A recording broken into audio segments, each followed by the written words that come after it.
नमस्कार दर्शकों, बात आज के चैनल के कार्यक्रम टॉप 10 में आपका स्वागत है। इस कार्यक्रम में हम आपको देश दुनिया की 10 बड़ी खबरें बताएंगे। तो नजर डालते हैं अभी तक की 10 बड़ी खबरों पर। परमाणु करार पर आज अमेरिका और ईरान की ओमान में वार्ता शुरू हुई।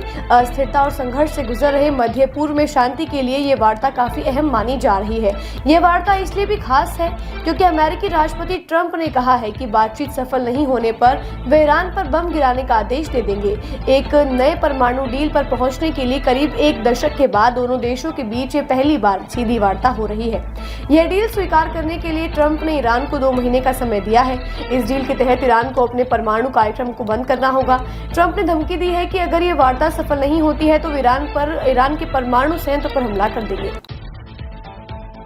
बिहार में आंधी तूफान के बीच बिजली गिरने का तांडव जारी है। 24 घंटे में 61 लोगों की मौत हो गई है। सूत्रों ने बताया कि बिहार में ओलावृष्टि और बारिश से जुड़ी घटनाओं में 39 लोगों की मौत हो गई, जबकि आकाशीय बिजली गिरने से 22 लोगों की जान चली गई है। अधिकारियों ने बताया कि प्रदेश में इस घटनाओं में सबसे अधिक 23 लोगों की मौत नालंदा जिले में हुई है। इसके बाद भोजपुर में 6, सिवान, गया, पटना, शेखपुरा में 4, जमुई में 3 और जहानाबाद में 2 जनों की मौत हुई है। वहीं गोपालगंज, मुजफ्फरपुर, अरवल, दरभंगा, बेगूसराय, सहरसा, कटिहार, लखीसराय, नवादा और भागलपुर जिले में 1 मौत हुई है। बिहार के मुख्यमंत्री नीतीश कुमार ने प्रदेश में हुई मौतों पर शोक व्यक्त करते हुए मृतकों के परिजनों को 4 लाख रुपए राशि देने का अनुग्रह किया है।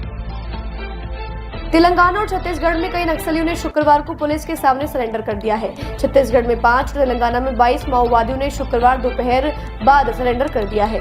इन पर कई मामले दर्ज थे। 2 माओवादियों पर इनाम भी रखा गया था। आत्मसमर्पण करने वालों में संगठन के 3 क्षेत्र समिति सदस्य, 1 पार्टी सदस्य और 1 क्रांतिकारी जनक समिति का सदस्य था।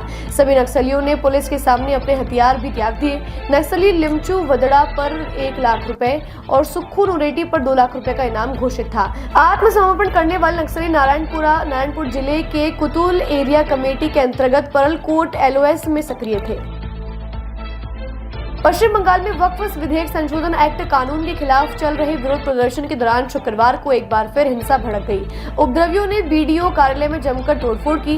भीड़ ने निमतिता स्टेशन पर तोड़फोड़ की और स्टेशन पर खड़ी एक ट्रेन को भी निशाना बनाया। वहीं जुम्मे की नमाज के बाद भीड़ सड़कों पर उतरकर दुकानों और कई दुपहिया वाहनों को भी निशाना बनाया गया। जम्मू कश्मीर में नियंत्रण रेखा पर घुसपैठ की कोशिश नाकाम हुई है, जिसमें सेना का एक जवान घायल हो गया।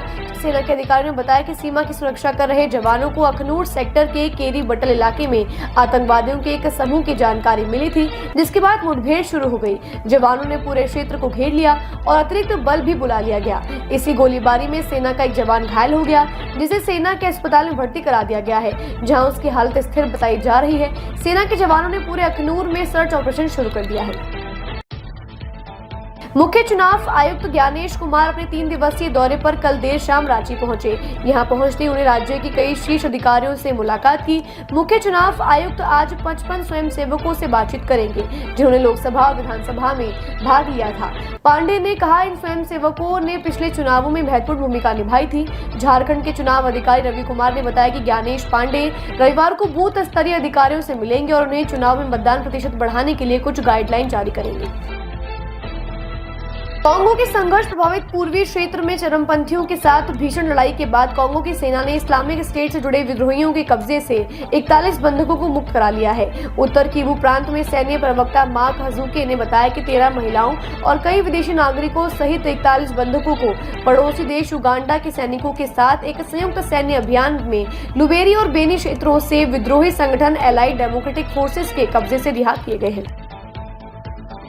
जेपी नड्डा ने पुरी में भाजपा विधायकों सांसदों के 3 दिवसीय प्रशिक्षण शिविर का औपचारिक उद्घाटन किया। कार्यक्रम में ओडिशा के मुख्यमंत्री मोहन चरण मांझी, केंद्रीय मंत्री जुएल उराव, धर्मेंद्र प्रधान और अश्विनी वैष्णव, ओडिशा भाजपा के अध्यक्ष मनमोहन सामल और पार्टी के अधिकांश सांसद और विधायक मौजूद रहे। इस कार्यक्रम का समापन 13 अप्रैल को होगा। प्रशिक्षण शिविर में अधिक से अधिक भाजपा के सदस्य बनाने और उन्हें संगठन के नियमों से अवगत कराया गया। नड्डा ने बताया, भाजपा आज विश्व का सबसे बड़ा संगठन है। आज राणा सांगा की जयंती पर उन्हें श्रद्धांजलि अर्पित करते हुए योगी ने कहा उनकी वीरता सदियों तक भारतीयों को प्रेरित करती रहेगी। योगी ने कहा राष्ट्रभक्ति और त्याग के प्रतीक उनकी यश गाथा इतिहास का स्वर्णिम अध्याय है। उनका शौर्य युगों युगों तक भारत भूमि को स्वाभिमान से संचित करता रहेगा। राणा सांगा की जयंती पर कई क्षत्रिय समूह एकत्रित हुए और राणा सांगा की वीरता की यशोगाथा लोगों को कहानी के तौर पर सुनाई गई। भाजपा नेता दिलीप घोष ने बंगाल के कई जिलों से हिंदू आबादी को बाहर निकालने की साजिश का आरोप लगाया। दिलीप ने कहा कि मालदा, मुर्शिदाबाद, दिनाजपुर, नादिया और हावड़ा से हिंदुओं को बाहर निकालने की साजिश की जा रही है। घोष ने कहा बांग्लादेश से लोग भारत में घुस रहे हैं और हिंदुओं पर हमले कर अशांति फैला रहे हैं। दिलीप घोष, सांसद खगेन मुर्मू और अन्य भाजपा अधिकारियों कार्यकर्ताओं ने मालदा में अधिकारियों का घेराव कर विरोध प्रदर्शन किया। उन्होंने नारे लगा के प्रमुख स्थानीय मुद्दों पर त्वरित कार्यवाही की मांग की। टॉप 10 में आज के लिए बस इतना ही। कल फिर नई खबरों के साथ हम होंगे आपसे रूबरू। तब तक के लिए दीजिए इजाजत। नमस्कार।